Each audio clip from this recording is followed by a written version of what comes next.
벌써 1년의 절반이 지나갔는데요. 시간이 참 빠르다는 생각을 하게 됩니다.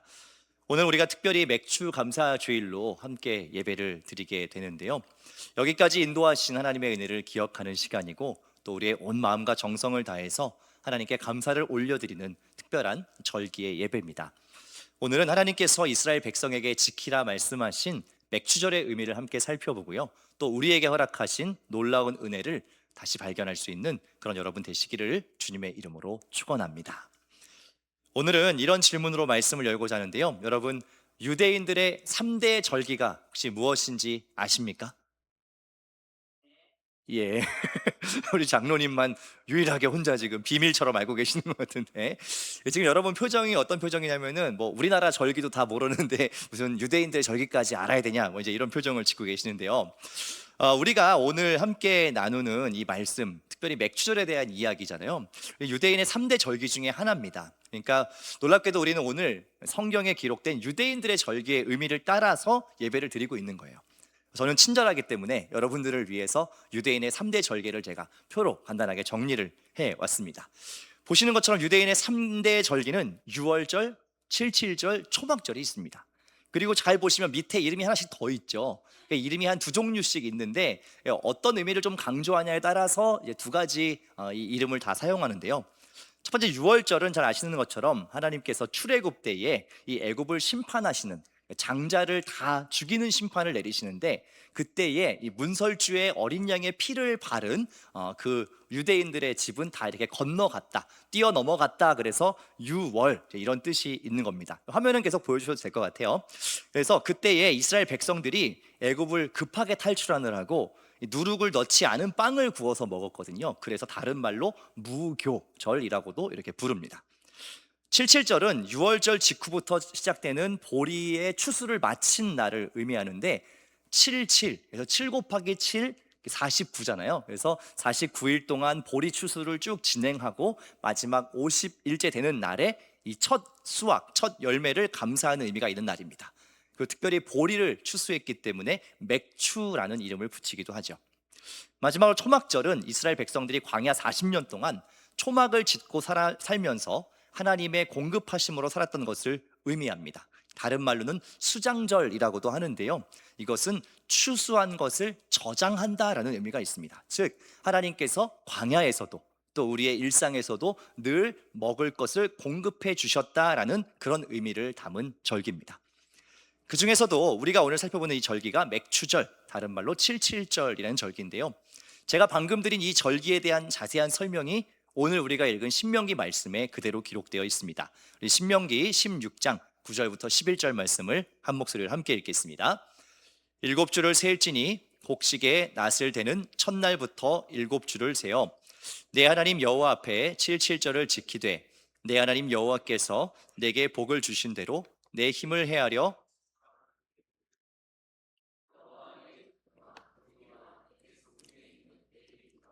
및 너희 중에 있는 객과 고아와 과부가 함께 내 하나님 여호와께서 자기의 이름을 두시려고 택한 곳에서 내 하나님 여호와 앞에서 즐거워할지니라. 아멘.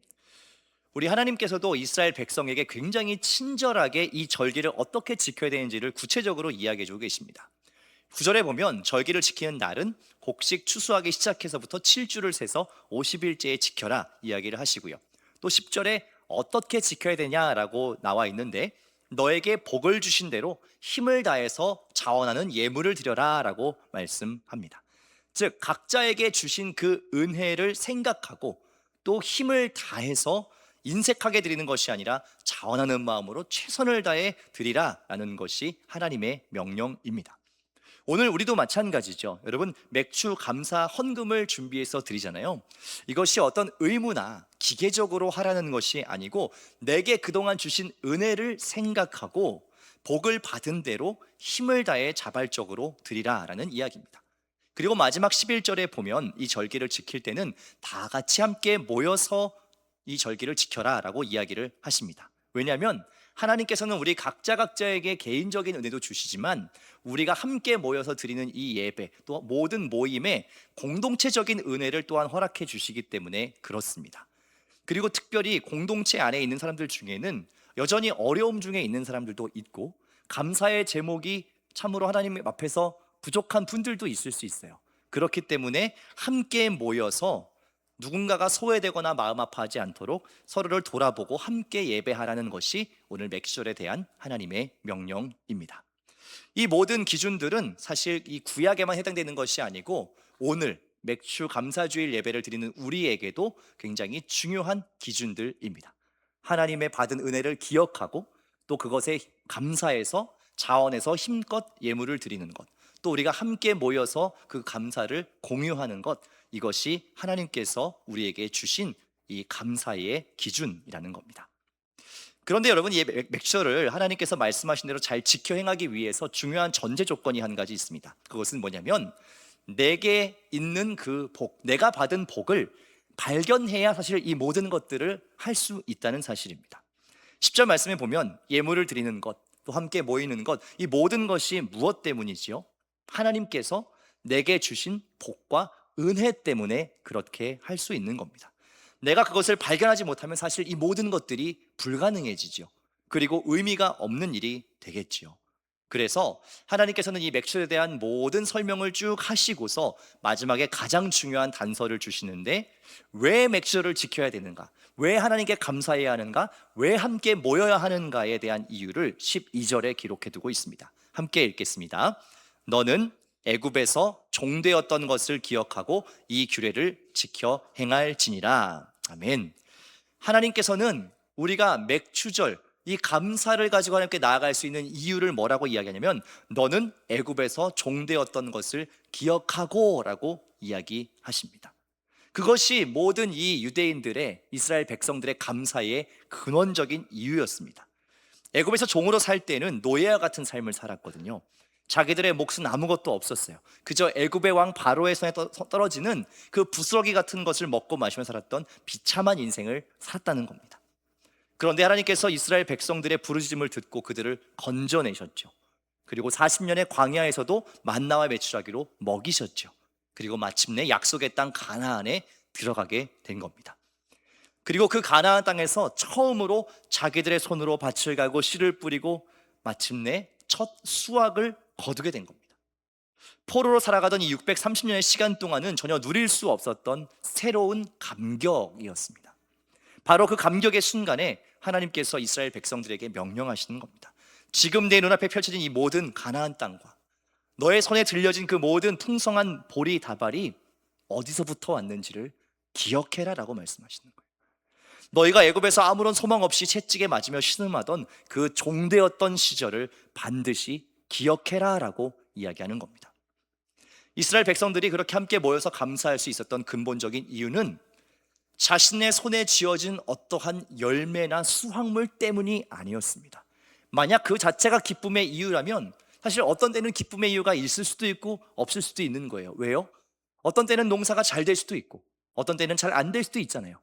그러한 결과에 따라서 우리가 감사의 이유를 찾는다면 사실은 그 감사는 매우 유동적인 감사이겠지요. 하지만 더 근본적인 감사의 이유, 아무런 소망 없이 애굽의 노예로 살아가던 자신들을 그 절망과 죽음의 그늘에서 건져내서 마침내 이 약속의 땅에서 첫 열매를 주시는 그 구원의 은혜 때문에 감사하라고 하나님께서는 말씀하고 계시는 겁니다. 사랑하는 여러분, 성경에서 기억하다라는 단어는 굉장히 중요한 단어입니다. 성경에 아주 많이 나온 단어이고 굉장히 중요한 의미가 있는데, 구약 성경에서 기억하다라는 이 단어는 히브리어로 자카르라고 하는 단어입니다. 이 자카르는 단순히 과거의 어떤 사건을 그냥 회상하고 추억하는 그런 뜻이 아닙니다. 이것은 과거에 이미 베푸신 하나님의 구원을 오늘 지금 나의 삶의 자리로 가지고 와서 그것을 통해서 내 삶의 행동과 모든 방향을 정하는 것을 기억하다라고 합니다. 그래서 성경을 보면 하나님의 구원 역사마다 항상 이 기억이라는 단어가 자주 사용됩니다. 창세기 8장에 보면 홍수로 온 지면이 심판받을 때 하나님께서 노아를 기억하사 건져내셨다라고 이야기합니다. 그리고 출애굽기 2장에서도 고통받는 이스라엘의 신음을 들으시고 아브라함과 맺은 약속을 하나님이 기억하셨다라고 기록하고 있습니다. 그렇기 때문에 하나님께서 이스라엘 백성들에게 기억하라, 라는 이 명령을 주실 때는 그냥 가만히 앉아서 옛날의 어떤 일들을 추억하라 이렇게 얘기하는 것이 아니고요. 애굽의 종이었던 나를 건지신 그 하나님의 손길을 과거의 사건이 아니라 오늘 나의 사건으로 다시 기억해내서 내 눈앞에 있는 여러 문제와 어려움을 뛰어넘을 수 있는 그 믿음의 고백과 결단을 시작하라는 의미가 있는 겁니다. 오늘을 살아가는 우리의 신앙 또한 마찬가지죠. 우리의 삶에 왜 자꾸 원망과 불평이 찾아오는지 여러분 아십니까? 사실 환경이 어려워서가 아닙니다. 우리의 상황이 어려워서가 아니라는 거예요. 사실은 내 영혼에 자카르, 하나님의 은혜를 기억하는 그 일이 멈췄기 때문에 우리는 감사하지 못하고 불평하는 겁니다. 하나님께서 주신 그 은혜에 대한 분명한 기억이 과거의 오랜 사건으로 그냥 빛이 바래고 흐려지면 환경이 더 크게 보이기 시작하는 거예요. 내게 주신 은혜가 작고 보잘것없는 것으로 여겨지면 자꾸 환경의 문제가 나를 뒤덮는다라는 것이죠. 하지만 나 같은 죄인을 살리신 그 엄청난 구원의 은혜를 오늘 내 삶의 자리로 다시 생생하게 가져와서 기억할 수 있다면 우리는 감사할 수 있고 모든 문제들을 뛰어넘을 용기와 능력을 다시 한번 공급받게 되는 것입니다. 바라는 것은 지난 6개월 동안 우리의 모든 삶의 자리에서 때마다 시마다 그 모든 베풀어 주신 하나님의 구원의 손길, 공급의 은혜, 그 모든 것들을 다시 한번 오늘의 사건으로 생생하게 기억해내시는 우리 왕십리 중앙교회 모든 성도들 되시기를 주님의 이름으로 축원합니다. 여러분, 특별히 오늘은 우리가 예배 안에서 주님의 몸과 피를 나누는 성찬 예식을 거행합니다. 구약의 이스라엘 백성들이 맥주절을 통하여서 대대손손 애굽에서 종되었던 때를 기억하고 구원의 은혜에 감사했던 것처럼 오늘을 살아가는 우리가 이 성찬상 앞에서 평생에 걸쳐 잊지 않고 자카르, 기억해야 될 것은 무엇이냐면 죄와 사망의 종이었던 우리들을 구원하시기 위해서 그 십자가에서 몸을 찢기시고 피를 흘려주신 그 예수 그리스도의 구원의 사건입니다. 또한 그 어둠의 권세를 깨뜨리고 다시 살아나셔서 부활의 첫 열매가 되신 그 생명의 능력을 우리는 다시 기억해야 하는 것입니다. 예수님께서 십자가에 잡히던 그날 밤에 마지막 식사를 제자들과 하시면서 감사를 드리셨습니다. 인간의 눈으로 보면 어쩌면 굉장히 참혹한 죽음을 앞두고 있는 순간인데 무엇을 감사한 것이냐면 그 찢김을 통하여서 수많은 영혼들이 구원함을 얻고 새 생명을 얻게 될 그것을 먼저 바라보시면서 미리 감사 기도를 드리신 겁니다. 그리고 주님은 제자들에게 떡과 잔을 건네시면서 이렇게 명령하시지요. 이것을 행할 때마다 나를 기억하라 라고 이야기합니다. 기억하라. 여기서 쓰인 이 기억하라라는 단어 역시 그 구약의 자카르와 완벽하게 동일한 의미의 단어입니다. 아남네시스라고 하는 헬라어인데 이 또한 기억이라는 것, 그냥 추억하고 회상하라는 것이 아니라 그 사건을 오늘 지금 나의 사건으로 다시 가지고 오라는 하나님의 명령입니다.